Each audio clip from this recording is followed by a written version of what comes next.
नमस्कार दोस्तों, आज फिर आपका स्वागत है क्राउन इमिग्रेशन के यूट्यूब चैनल पर। तो आज की जो हमारी वीडियो है वो है फ़ॉरेन पुलिस क्लियरेंस सर्टिफिकेट के ऊपर। ये क्लाइंट हमारे साथ बैठे हुए हैं, इनको अपनी फ़ॉरेन की पीसीसी रिक्वायर्ड थी, जिसको हम क्रिमिनल रिकॉर्ड भी कहते हैं। तो उसके कारण इनका वीज़ा पेंडिंग था यूके का।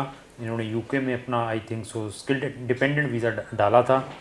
तो कहीं हमें इन्होंने फाइंड आउट किया यूट्यूब के ऊपर, हमारी नंबर ऑफ़ वीडियोस देखी रिलेटेड टू फॉरेन पीसीसी से रिलेटेड, तो उसके बाद हमें अप्रोच किया है। तो क्राउन इमिग्रेशन के 2 चैनल हैं, हम दोनों चैनलों के ऊपर डेली 2 वीडियोस अपलोड करते हैं। और इवन फॉरेन पीसीसी से रिलेटेड हमारी एक प्लेलिस्ट है, फॉरेन पीसीसी और डॉक्यूमेंट अपोस्टाइल से रिलेटेड।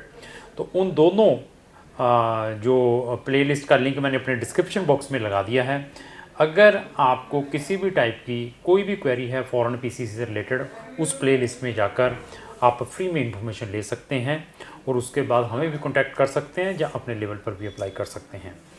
तो फॉरेन पीसीसी क्यों रिक्वायर्ड है, बहुत सारी वीडियोज़ में पहले भी मैंने बताया है कि कुछ countries they are very specific. जब आप उनका कोई लॉन्ग टर्म वीज़ा अप्लाई करते हैं टूरिस्ट को छोड़कर, तो वो कंट्रीज़ आपकी रिक्वायर्ड करती है पुलिस क्लियरेंस सर्टिफिकेट आपकी अपनी कंट्री की, और जिस कंट्री में आप 6 मंथ से ज़्यादा स्टे करके आए हैं।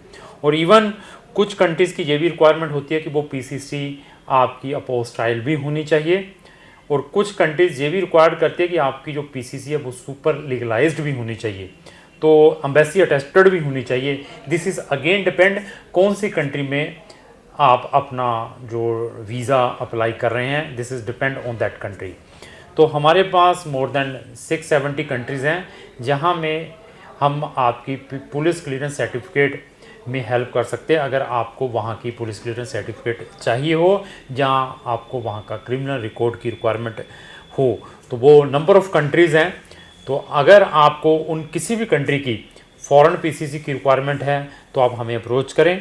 आपके केस को देखने के बाद हम आपको बता सकते हैं कि आपका वहाँ से ये पीसीसी या क्रिमिनल रिकॉर्ड कितने दिन में आ सकता है।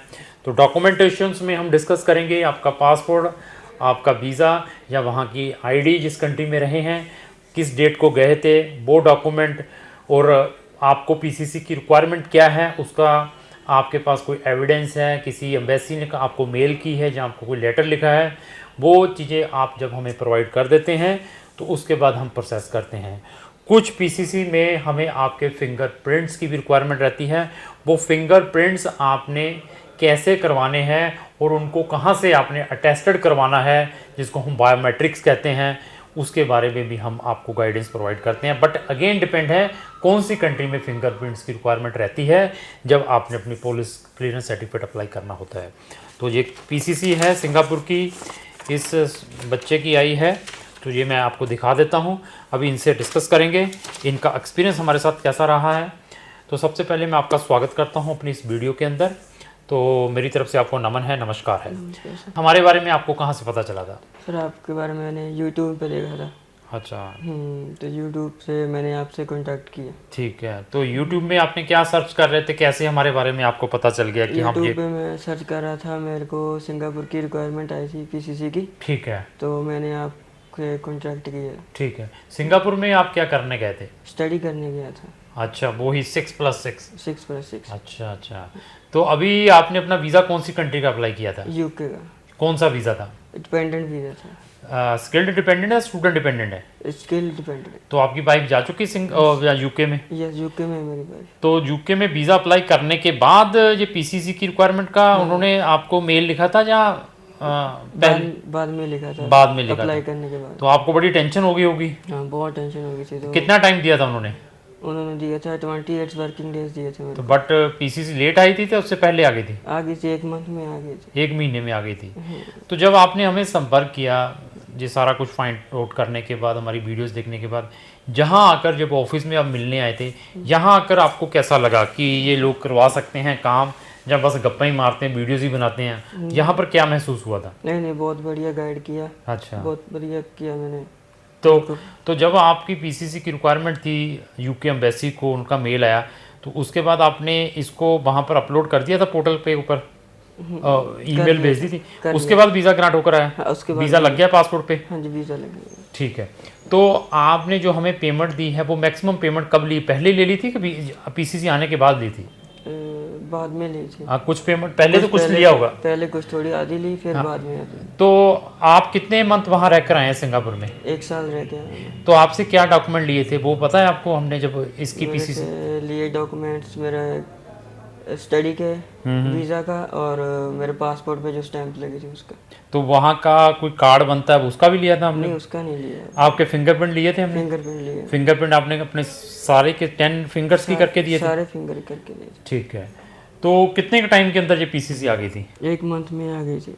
ठीक है। तो स्टाफ आपको जब आपका केस हमने प्रोसेस किया था पूरा आपको अपडेशंस देता रहता था? हाँ, अपडेशन देता रहता था। तो ओवरऑल एक्सपीरियंस क्या रहा है? बहुत बढ़िया रहा एक्सपीरियंस, बहुत बढ़िया। अगर नहीं आता तो कैसा रहता?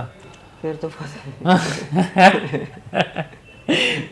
फिर क्या कहता, एजेंट चोर हैं, ये भी वैसे ही हैं। अभी प्रॉब्लम मेरी समझिए क्या है, मैं बार बार हर एक चीज़ में आपको मैं रिपीट कर दूं, we are not a god, we are not the embassies, we are not the universities, we are performing, we are provide service providers, हम सर्विस प्रोवाइड करते हैं। अभी अगर इसकी पीसीसी डिले हो जाती या पीसीसी में कोई प्रॉब्लम आ जाती तो इसने हमें बहुत कहना था यार ये एजेंट सिर्फ वीडियो बनाते हैं, इनके पास कुछ नहीं है। उसके पीछे रीज़न है। रीज़न क्या है कि मैं 100% किसी भी क्लाइंट को प्रोवाइड नहीं कर पाऊंगा। 100% it is very difficult to provide everything 100%। मुझे 100% वीज़ा चाहिए, मुझे 100% वो चाहिए। हमारा जो ग्राफ है वो 80 से 90% का है। अगर हम आपका कोई केस लेते हैं जिस केस के अंदर हमें लगता है कि कुछ नहीं होना, वहाँ पर हम सीधा ही कहते हैं 20 से 50% के चांसेस है, ट्राई करनी तो कर सकते हैं।